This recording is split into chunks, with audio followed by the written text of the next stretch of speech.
الحمد لله الذي أنزل على عبده الكتاب ولم يجعل Bismillahirrahmanirrahim. Sözümdü merimdi boruker Құдай Тааланын аты менен баштайм. Чексиз мактоолор бизди жараткан Құдай Таалага болсун.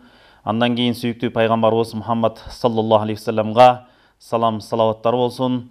Эли журтубузга тынччылык, береке болсун. Ассаламу алейкум ва рахматуллахи ва баракатуху. Урматтуу бир туугандар, урматтуу кыргыз элим, Құдай Таала ар бир үй бүлөгөнүн тилегине жеткирип, ар бир үй бүлөгө тынччылыгын, берекесин берсин. Мамлекетибизге, өлкөбүзгө Құдай Таала тынччылык берсин, өлкөбүздө жашап жаткан ар бир жаранга Құдай Таала жакшылыктарын берсин деп сөзүбүздү бүгүн ислам дининин ичиндеги кээ бир милдеттер тууралуу, ислам дининин ичиндеги кээ бир буйруктар тууралуу сөз кылабыз.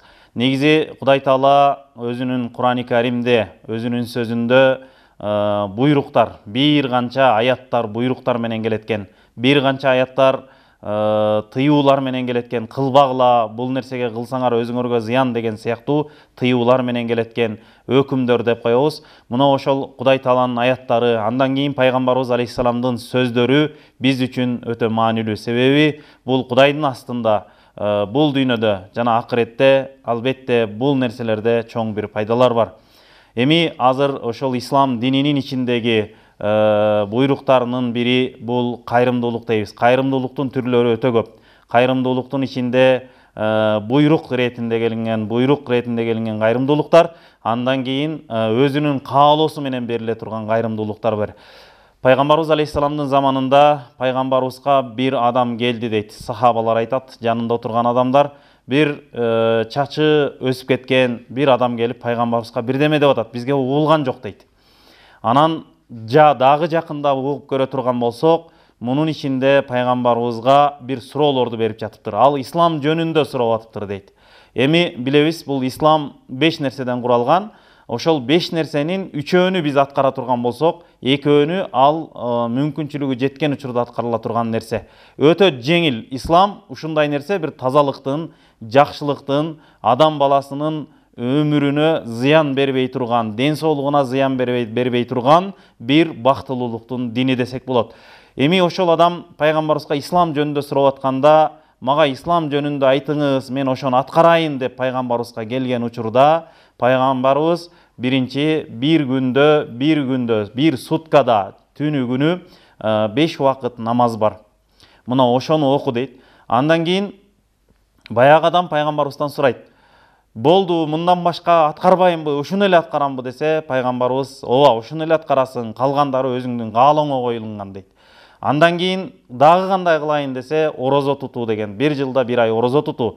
Мындан дагы пайгамбарыбыздан сураган кезде, мындан дагы башка орозо барбы дегенде, калганы өзүң каалооңдон, кааласаң карма, каалабасаң кармаба. Биринчи, 4-күн орозо кармаган сыяктуу. Андан кийин дагы бир эмеде мүмкүнчүлүгүң жетсе ажылыкка баруу дейт. Дагы сураган кезде ошол зекетиңди берүү, мал дүйнөң болсо зекетиңди бергин десе, мындан ашканда садакалар бар десе, бар, бирок ал сенин каалооңдон, кааласаң берсең болот, каалабасаң бербесең болбойт. Бүгүнкү темабызда айтып аткан зекет, үшүр, садака, нафака, ушул нерсе тууралуу айтып берсек. Ошол учурда ошол пайгамбарыбыздан зекет деген укканда, мен ушул нерселерди эле аткарсам болдубу, мен ийгиликке жетемби деген учурда, пайгамбарыбыз: "Эгер ушуну айтканыңдай эле аткарган болсоң, сөзсүз түрдө бактылуу болосуң" деп айтат. Демек, бул нерселер исламдагы биздин 3 нерсе: келме айтуубуз менен мусулман болгондон кийин мойнубузга жүктөлгөн намазыбызды, андан кийин орозобузду, ден соолугубуз болсо орозо карма. Мына 3 эле нерсени, бирөөнү аткардык, мусулманбыз. Андан кийин экинчиси намаз, орозо. Эми зекет менен ажылык кандай десе, зекет менен ажылык бул өзүнүн мүмкүнчүлүгү жеткен учурда баруу, мүмкүнчүлүгү жеткен учурда берүү деген нерсени айтабыз. Ошондуктан бул нерселерге мүмкүнчүлүгү жетпесе, ага барып кыйналыштын кереги жок, ажылыкка барып кыйналыштын кереги жок. Же болбосо зекетке мүмкүнчүлүгү жетпеген болсо, бериштин кереги жок. Тескерисинче, ал алганга муктаж болуп калышы мүмкүн. Ошондуктан биз айталы, зекет дегенден максат, мынакей күз келди, урматтуу бир туугандар, Құдай Таала түшүмүбүзгө береке берсин, мал дүйнөбүзгө береке берсин. Эгерде биз зекетибизди берип кое турган болсок, мал дүйнөбүздөн, акчабыздан зекет деген сөз зека деп араб тилинен кыргызчага которгон учурда бир мааниси тазалануу же болбосо тазалоо деген мааниде берет экен. Мына ошол калган мал дүйнөсүн тазалоо, калган мал дүйнөсүн мындайча айтканда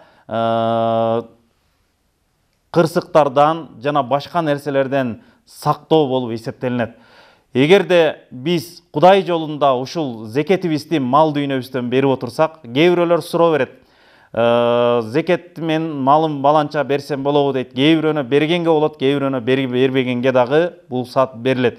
Ошондуктан бул зекет деген учурда биз зекетти мал дүйнөдөн эсептейбиз. Себеби шариятыбыз мына ошол нерсени коюп берген. Эгерде адамда 40 кою болгон болсо 1 кой, андан кийин 121 кой болгон болсо 2 кой, Кудай Таала жеңилдик берип, мына ушул нерсени. Андан кийин 30 уй болгон болсо 1 жашар торпок, андан кийин жылкысынан 295 000 сомдон ашыкча акчасы, жылкысынын баасы ашыкча эсептелинген болсо, ошондон 40тан 1-ин берүү бул зекет болуп эсептелинет. Эми кийинки маанидеги нерсе бул үшүр. Бүгүнкү күндө биз алып жаткан, бүгүнкү күндө биз жерден алынып жаткан нерседен берүү болуп эсептелинет. Үшүр деген сөз ошур деген сөздөн келип, анын 1/10 берүү. Эгерде тамчылатып, ташып келип сугарган болсо 5тен 1-ин береткен сууну, эгер өзү агып келип сугарган болсо 10/1-ин береткен деген шариятыбызда маселе бар. Эгерде бүгүнкү күндө түшүмүздө береке болсун десек, мына ошонун 10/1-ин берип коюу албетте ошол үйгө береке жана жакшылыктар келүүсүнө чоң бир себеп болуп эсептелинет. Себеби бизде ушундай түшүнүк бар, урматтуу бир туугандар. Исламда биз Кудайдын берген бизге буйругу болгондугу үчүн зекетибизди берген болсок, пайгамбарыбыздын айткан сөзүнө осуят кылгандыгы үчүн биз үшүр деген 10/1-ин жерден чыккан нерседен, картошка, буудай, арпа жана ошондой эле кошумча балдан бере турган нерсе бул 10/1 берилет экен. Эми карап көрөлү, нафака деп айттык, биз садака деп айттык. Кээ бир учурларда кээ бир адамдар биз орозо учурунда эле берип койгонбуз дейт. Муну жакшы түшүнүүбүз зарыл болуп эсептелинет. Зекет бул мал дүйнөсү жеткенде милдеттүү түрдө берүүсү, 1 жылда 1 жолу берүүсү зарыл. Үшүр бул күзүндө, күз мезгилинде алып аткан түшүмдүн шүгүрү, алып аткан түшүмдүн кайрымдуулугу деп түшүнсөк болот. Андан кийин садака, бул садака деген нерсе бул өзүңүздүн каалооңуз менен бир адамдарга кайрымдуулук кылып, бүгүнкү күндө соцсеттерден, М-банктан, башка нерселерден которуп, эмне кылып атабыз? Бир адамдарга жакшылыктарды кылып атабыз. Кээ бир адамдар ушундай нерсе экен, кээ бир адамдар күнүнө 365 күн, 1 жыл бою садака берген адамдарыбыз бар. Бул адамдын берген суммасы маанилүү эмес. Кээ бир адам 10 сом бериши мүмкүн, кээ бир адам 20 сом бериши мүмкүн. Бул өзүнүн каалоосу менен, бербей койсо да өзүнүн каалоосу.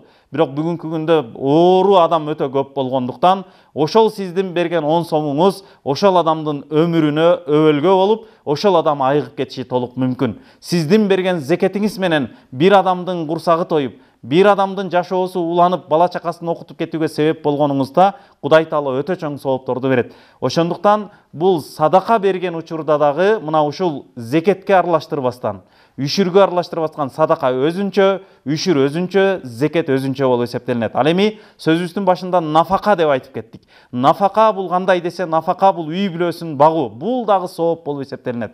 Садакалардын ичинен эң жакшысы кайсы десе, үй бүлөсүн багуу болуп эсептелинет. Бала чакасын окутуу болуп эсептелинет дейт. Ошондуктан биз, урматтуу бир туугандар, мал дүйнөбүзгө береке болуу үчүн исламдагы шарт бул. Муну имамдар же бирөөлөр минтип шарт койгон эмес, балким исламдагы Кудай Тааланын улуу китебинде, Кур'ани Каримде, пайгамбарыбыз саллаллаху алейхи вассаламдын улуу сөзү хадистерде белгиленип айтылган. Себеби Кудай Таала Кур'ани Каримде көп жеринде намазыңды оку, зекетиңди бер деп келет. Намаз окуп, зекетиңди бер деп келет. Мына ошол намаз окуу менен биргеликте зекет берүү бул албетте адамга чоң ийгиликтер жана сооптор жазылары шексиз. Урматтуу бир туугандар, айталы, эми бул зекет, үшүр, садака, нафака, фитир садака ороз айында бериле турган нерселердин бардыгы мына ушулар кимдерге берилет деп айта турган болсок, эң биринчи жакын туугандарыңызда, балдарына, атасы баласына, баласы атасына бере албайт. Бирок муну кимге бериш керек десе, жакын туугандарынан, аталаш тууган болушу мүмкүн, энелеш тууган болушу мүмкүн, ошол туугандардан кыйналып жүргөн болсо, ооруп аткан болсо, же болбосо сапарда жүрүп бир нерсесин байлыгын жоготуп берген болсо, же болбосо мына ушул адамдар муктаж болгон болсо, ошолорго берсе толук мүмкүн. Эң сооптуу нерсе жакындарына. Андан кийин экинчи нерсе айылдашы, ошол шаардын ичинде жашап, шаардын ичинде муктаждарды билген болсо, эртең менен тамагы бар, түштө тамагы жок. Балким бир ошол адам кээ бирөөлөр айтышы мүмкүн. Бул жерде ал иштебейби, андай-мындай деши мүмкүн. Балким ошол ишсиз, иш истесе иш табылбайт кээ бир адамдарда.